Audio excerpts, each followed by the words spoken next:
lock the doors, dim the lights, and step into the archive. I am the curator, and these are tonight's selections. The first message arrived at 2:17 a.m. I remember the exact time because the notification woke me up. My phone buzzed loudly on the nightstand beside my bed. First, I ignored it. I thought it was probably just a spam message or some late-night group chat notification. But the phone vibrated again and again, 3 times in a row. Annoyed, I picked it up and looked at the screen. The notification said, "One new message from my own phone number." I frowned. That didn't make any sense. When I opened the message, there was only one line of text. "Don't look under your bed." I stared at the screen for a moment, confused. Then I checked the sender again. It was definitely my number, exactly the same as mine. Same digits, same contact name, same profile picture. I immediately checked the time the message was sent. 2:17 a.m., which meant it had just arrived seconds ago. My first thought was that someone had somehow cloned my number or used some kind of prank app. But that seemed unlikely. None of my friends would bother doing something like that in the middle of the night. I rolled my eyes and put the phone back on the nightstand. Then I turned onto my side and tried to go back to sleep. But the message stayed in my head. "Don't look under your bed." The sentence felt strange. Not threatening, just oddly specific. Almost like a warning. After a few minutes, curiosity got the better of me. I leaned over the side of the bed and turned on the flashlight on my phone. Then slowly aimed the light toward the floor. The space under my bed was empty. Just a few boxes and some dust. Nothing unusual. I sighed and turned off the flashlight. Clearly someone was messing with me. I set the phone back down and closed my eyes again. But just as I started to drift back to sleep, the phone buzzed again. Another message. From my own number. This one was shorter. Just 3 words. "I told you." My heart skipped a beat. I quickly opened the conversation. The first message was still there. "Don't look under your bed." And now the second message sat right below it. "I told you." My fingers hovered over the keyboard. For a moment I considered replying. But what would I even say? Eventually curiosity won. So I typed a simple question. "Who is this?" A few seconds passed. Then my phone buzzed again. The reply appeared instantly. "You." I stared at the message, then typed again. "This isn't funny." Another reply came immediately. "It's not supposed to be." A cold feeling started creeping through my chest. Something about the conversation didn't feel like a prank anymore. The responses were too fast, too calm, too certain. I looked at the message history again, then noticed something strange. The timestamps didn't make sense. The first message said 2:17 a.m., but the second message, 2:18 a.m., and the reply to my question, 2:19 a.m., but the clock on my phone still said 2:16 a.m. My stomach tightened.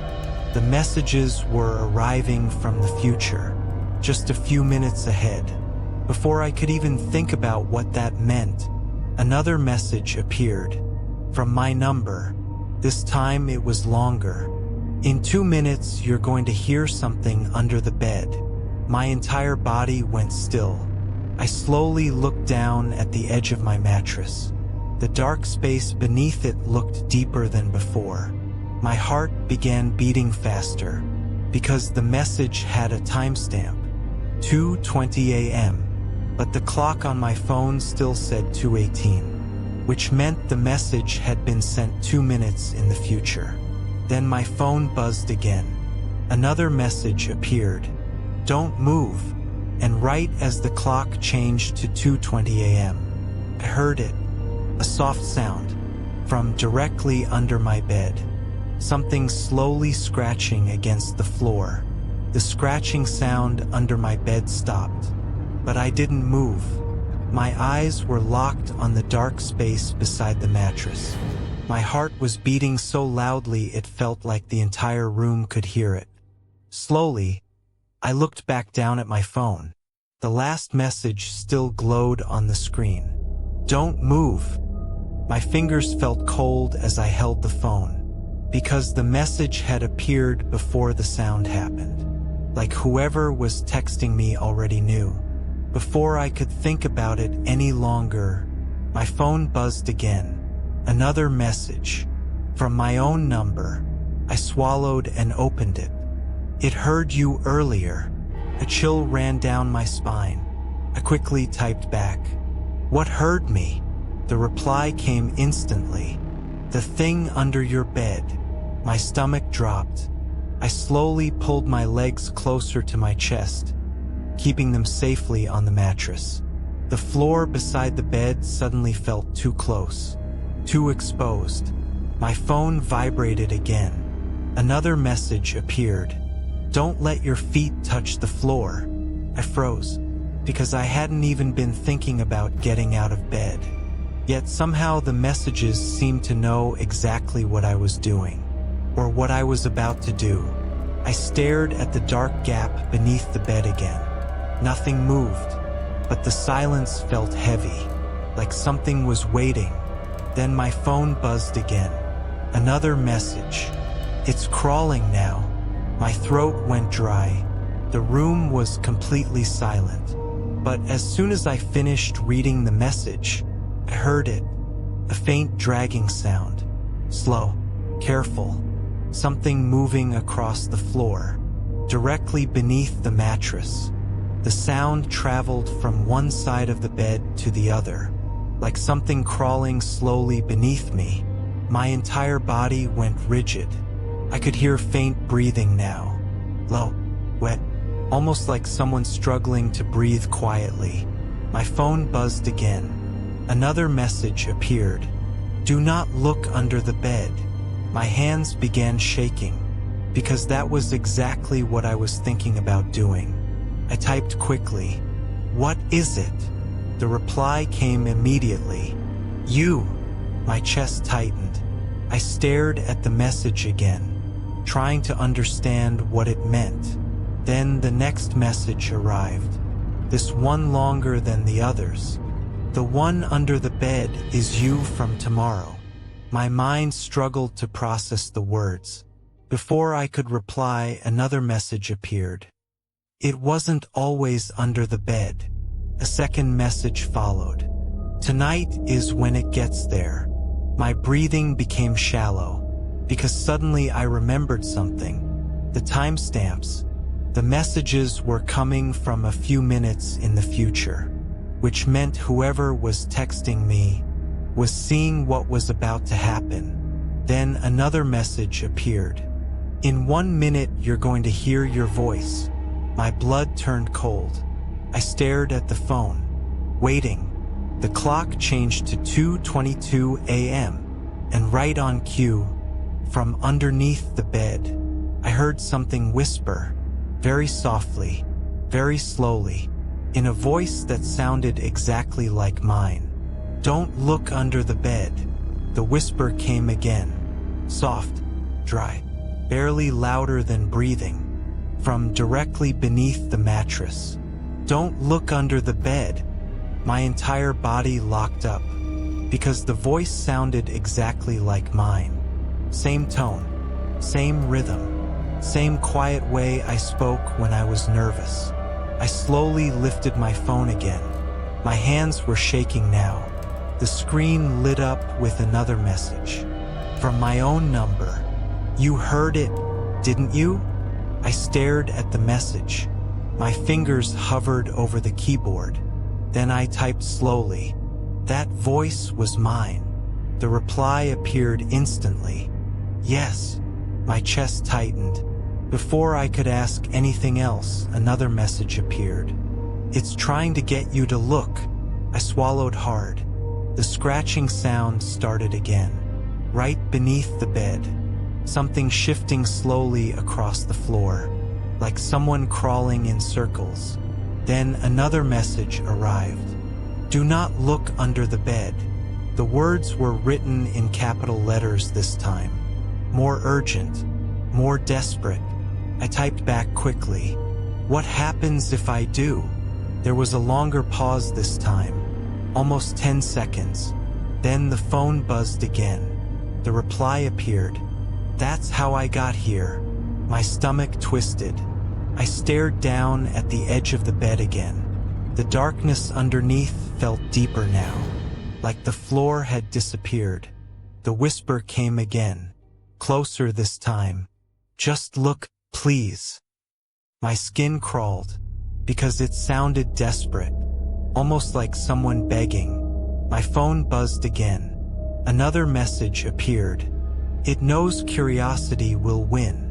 I typed quickly. "What is it?" The reply came slowly this time, like the person sending it was thinking carefully. "It's something that copies people." Another message followed immediately. "It lives in dark spaces." Then another. "Under beds." My breathing became shallow. I looked again at the edge of the mattress, and suddenly the whisper changed. It wasn't begging anymore. Now it sounded calm, patient. "You're going to look eventually." My phone buzzed again. Another message appeared. "In 30 seconds you will drop your phone." I frowned at the screen. Why would I drop it? But before I could question it further, something grabbed the underside of the mattress. Hard. The bed shook violently. My phone slipped from my hands, falling off the mattress, landing on the floor, right beside the bed.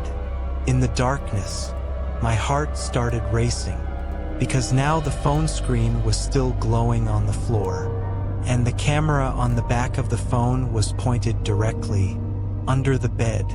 The screen showed a blurry image, mostly darkness, but something slowly moved in the shadows. Pale hand, dragging itself across the floor.